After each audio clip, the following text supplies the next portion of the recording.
After using it as an election campaign issue, President Trump is once again focusing on the caravan of Central American migrants heading to the U.S. border. In a series of tweets Friday, the president questioned the motive of migrants who are planning to seek asylum in the U.S. He calls it a big con. Those who make it to the border, though, face another hurdle, getting through the American asylum process, which requires them to prove they've fled persecution in their homeland. We had the chance to speak to some of these asylum seekers and hear why they've chosen to endure such a long and uncertain journey. With each day, more migrants make it to Mexico's side of the border. Some have camped out in the shadow of the border fence. Sí, pues mejor que legal que ilegal. This migrant says she won't cross illegally. Instead, she'll seek asylum at an official port of entry. She's part of a group of LGBT migrants who are among the early arrivals. Many say they were persecuted in their home countries because of their sexual orientation or gender identity.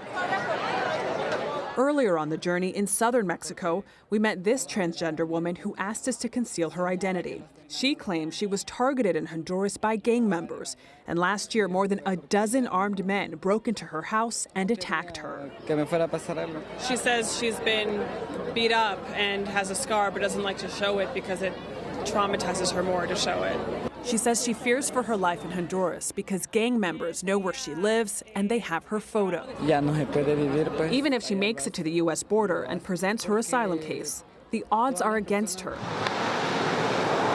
More than 75% of asylum cases filed by Central Americans were denied from 2012 to 2017. That's not deterring this Nicaraguan family we met in Mexico. They're hoping to receive political asylum in the U.S. When we asked why, Adriana Molina Rocha pointed to a newspaper. ¿Qué es esto? What is this? Este somos nosotros. Ahí dice familia huye de paramilitares.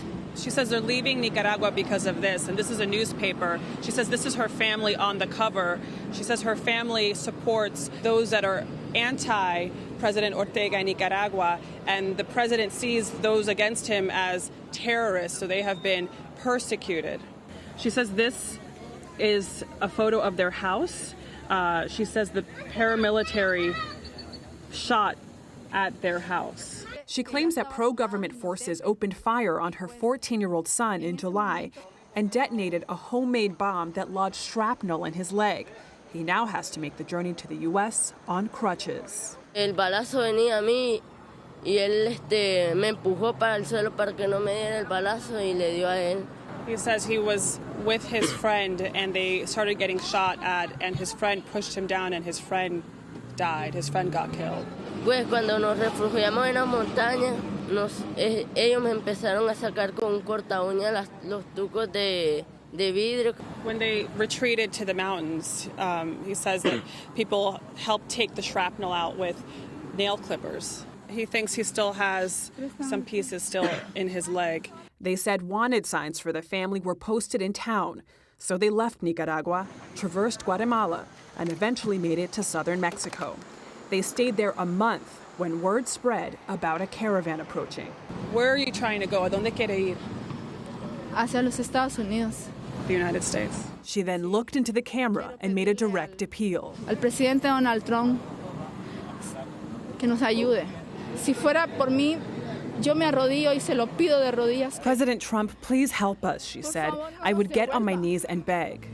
No se mande. Don't send us back, she continued. We're walking and scared. You say you'll militarize the border, but I pray to God that with our evidence of persecution, you won't send us back. I fear for my family's life. Por favor, señor Donald Trump, ábranos las puertas. Se lo ruego.